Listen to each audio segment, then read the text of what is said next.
Bonjour chères étudiantes, bonjour chers étudiants.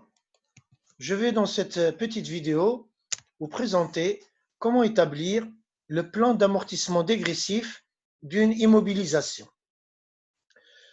Cette capsule pédagogique rentre dans le cadre du cours de comptabilité financière 2 destiné aux étudiants de première année en système d'information et management d'entreprise à l'Institut supérieur d'ingénierie et des affaires, campus de Rabat.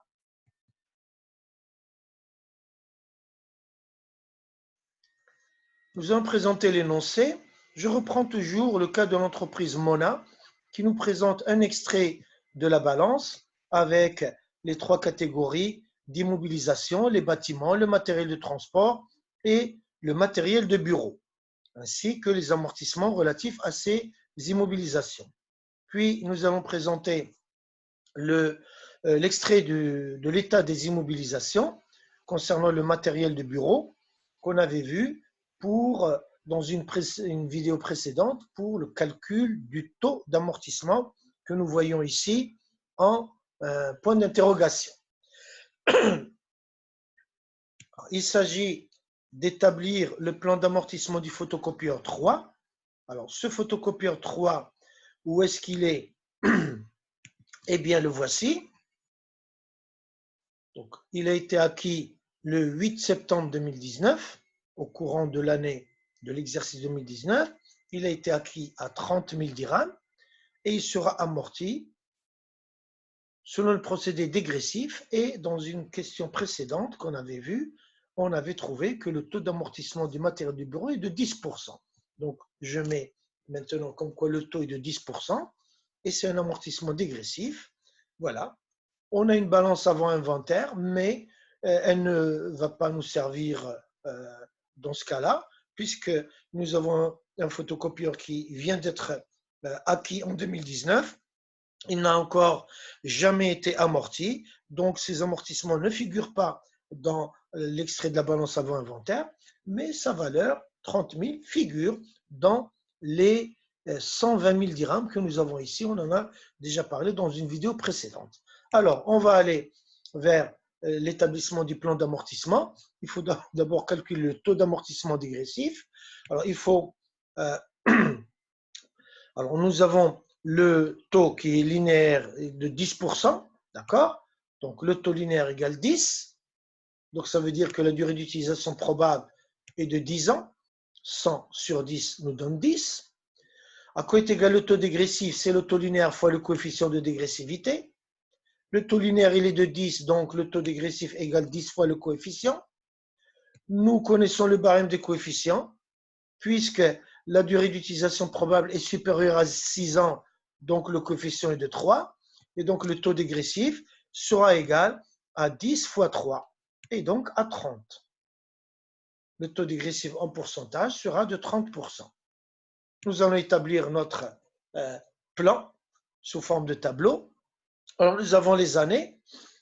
Je rappelle aussi l'information complémentaire. Ce photocopieur, il a été acquis le 8 septembre 2019. Donc, la première échéance ou fin d'exercice dans laquelle on va comptabiliser l'amortissement de ce photocopieur, c'est l'exercice 2019. Et ça va aller jusqu'à 2029. Nous allons avoir 11 exercices, d'accord, 10 années, 10 ans de durée d'utilisation probable répartis sur 11 exercices. Pourquoi? Parce que l'immobilisation, le photocopieur 3, il est acquis en cours d'exercice. Il a été acquis le 8 septembre 2019. Donc, on va commencer à l'amortir depuis le début septembre. Donc, on aura septembre, octobre, novembre, décembre, 4 mois. 4 mois en 2019 et le complément 8 mois en 2029. Et là, nous avons 9 ans. Donc, voici les durées qu'on va avoir. Et donc, on va avoir un total de 10 ans. Alors, le taux dégressif, il est de 10%. Maintenant, pour calculer le taux linéaire depuis le début de chaque exercice jusqu'à la fin de la durée d'utilisation probable du photocopieur 3, eh bien, on va calculer le nombre de mois restants quand on est à la fin de 2019. Et si on voudrait utiliser un taux linéaire, on va se dire, quand on est à la fin de 2019, que depuis le début de 2019 jusqu'au 31 août 2029, puisque là on n'aura que 8 mois, eh bien, il y a 10 ans, et le taux, il reste donc, il nous reste 10 ans, ou 120 mois. Quand on est à la fin de 2020, et si on se dit on veut utiliser un taux linéaire, eh bien on va se dire que depuis le début de l'exercice 2020 jusqu'au 31 août, eh bien, il nous reste 116 mois, c'est-à-dire 120 mois qui correspondent à 10 ans, moins les 4 mois de 2019. 120 moins 4, ça fait 116 mois. Quand on est à la fin de 2021, et si on veut appliquer un taux linéaire, on va se dire que depuis le début de janvier 2021 jusqu'à la fin d'août 2029, il nous reste combien? Il nous reste 104 mois, c'est-à-dire 116 mois moins 12, ou bien 120 mois moins 16 mois, ça nous fait 104, et ainsi de suite. Alors, on va alors, pour calculer le taux linéaire depuis le début de chaque exercice jusqu'à la fin de la durée d'utilisation probable, on va prendre 100 divisé par le nombre de mois restants, on aura l'amortissement mensuel, linéaire, et on va le multiplier par 12. D'accord? Pour revenir à l'année. Et donc, ça va nous donner, pour le premier, c'est 100 sur 120 fois 12, ou bien 100 sur 10. Et pour les autres, 100 sur 116 mois, ça nous fait l'amortissement mensuel, fois 12 pour avoir l'amortissement linéaire annuel. Et finalement, on a obtenu ces taux d'amortissement linéaire calculés. Hein, ils varient. Pourquoi? Parce que ces taux linéaires sont calculés depuis le début de chaque exercice jusqu'à la fin de la durée d'utilisation probable. Je m'arrête à 2027. Pourquoi? Parce que en 2027, on constate que le taux linéaire, qui est de 37,5, donc il n'y a pas, donc il est exact, hein, c'est 37,5, on ne recourra pas au mois, on gardera ce taux, eh bien, il devient supérieur au taux dégressif de 30%.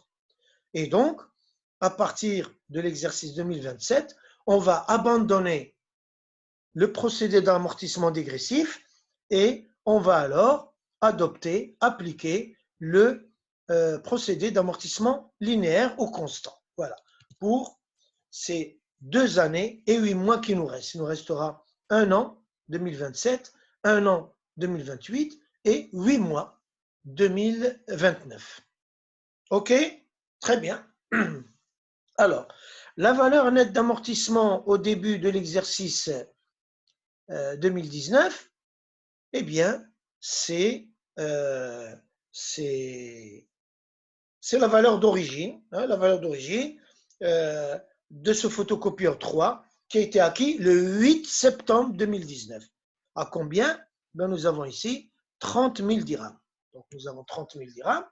Et la première annuité, eh bien, on va appliquer le prorata temporis. Ça va nous donner 30 000 dirhams, la valeur nette d'amortissement au début de l'exercice, qui est ici la valeur d'origine, fois le taux dégressif qui est de 30%, fois 4/12, qui correspond à 4 mois de 2019. Ça nous fait 30 000 dirhams. Le cumul, ben le premier cumul, c'est la première annuité. Voilà, c'est 3 000 dirhams.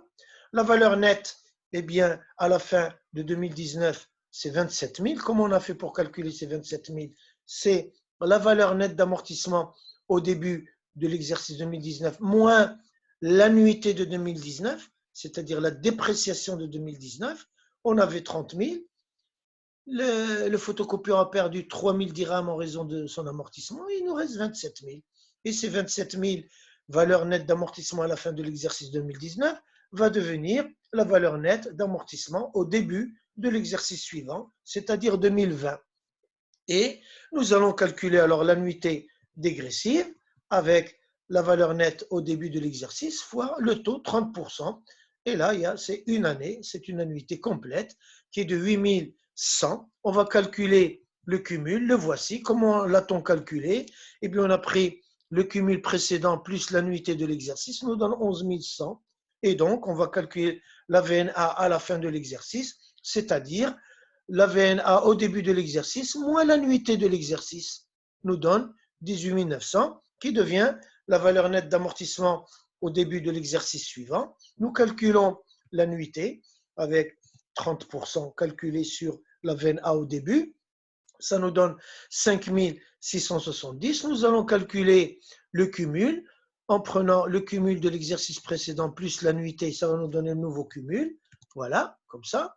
Et puis, on va calculer la valeur nette d'amortissement, c'est-à-dire qu'on va prendre la valeur nette au début moins l'annuité de l'exercice. Ça va nous donner 13 230 qui va devenir la valeur nette d'amortissement au début de l'exercice suivant. Là aussi, annuité complète au taux dégressif de 30%. Et voici le cumul. Voilà. Et puis, la valeur nette d'amortissement à la fin de l'exercice qui devient la valeur nette d'amortissement au début de l'exercice suivant, une annuité complète au taux dégressif de 30%, le cumul, la valeur nette d'amortissement à la fin de l'exercice 2023, qui devient la valeur nette d'amortissement au début de l'exercice 2024, une annuité complète au taux dégressif de 30%. On calcule le cumul, on calcule la valeur nette d'amortissement à la fin de l'exercice 2024, qui devient la valeur nette d'amortissement au début de 2025, une annuité complète au taux dégressif de 30%, le cumul, la valeur nette d'amortissement à la fin de 2025, qui devient la valeur nette d'amortissement au début de 2026, une annuité complète au taux de 30%, le cumul des annuités, la valeur nette d'amortissement à la fin de 2026. Alors maintenant, on va quitter le procédé dégressif pour aller vers la zone d'amortissement linéaire. Et donc, la valeur nette d'amortissement à la fin de 2026 devient la valeur nette d'amortissement au début de l'exercice 2027, mais nous allons raisonner comme si ce montant est une valeur d'origine. C'est une valeur nette d'amortissement au début de 2027. Mais puisque je vais adopter le procédé linéaire, je considère que c'est une valeur d'origine. Et cette valeur d'origine, je vais lui appliquer sur les exercices restants le taux linéaire de 37,5. Alors pour 2027, donc on va appliquer, voilà, la valeur d'origine 2223,57 fois le taux linéaire qui me donne 833,84. On va calculer le cumul ici. On va prendre le cumul de l'exercice précédent plus l'annuité de cet exercice. Voilà. Et ça va nous donner la valeur nette d'amortissement à la fin de l'exercice 2027. Je m'interdis de mettre ce montant-là ici comme étant une valeur nette d'amortissement au début de l'exercice. On ne raisonne plus en termes de procédé dégressif. Pour moi, j'ai une valeur d'origine au début de l'exercice 2027 et en 2028, je vais prendre cette valeur d'origine et je vais lui appliquer le taux linéaire. Et donc, je vais avoir, voilà. Et on a aussi la même annuité qui est de 833,84, donc deux annuités constantes sur l'exercice 2027 et 2028. Je vais calculer le cumul en prenant le cumul à la fin de l'exercice précédent plus l'annuité de 2028. Voici le cumul. La valeur nette d'amortissement à la fin de l'exercice 2028, eh bien, ce n'est plus, ça c'est une valeur d'origine. Si je prends cette valeur d'origine, je dois retrancher les deux annuités d'amortissement.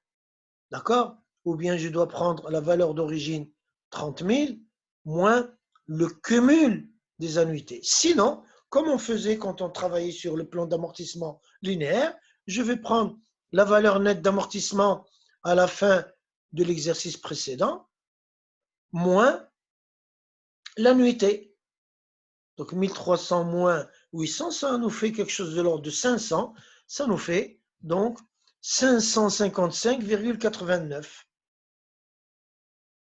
Et maintenant, pour l'exercice 2029, je vais prendre la valeur d'origine, je vais lui appliquer le taux linéaire, mais je vais appliquer aussi le prorata temporis.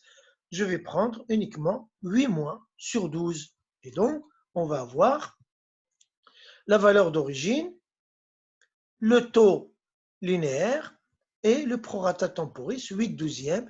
Ça nous donne exactement 555,89. Quand on calcule le cumul, on trouve finalement notre valeur d'origine qui est de 30 000. Et quand on calcule la valeur nette d'amortissement à la fin de 2029, on trouve que c'est 0. La valeur résiduelle est nulle. Voilà. Alors, quand on enlève la couleur, voici notre plan d'amortissement du photocopieur 3. Voilà. Je vous remercie de votre attention et je vous dis encore à bientôt dans une autre petite vidéo.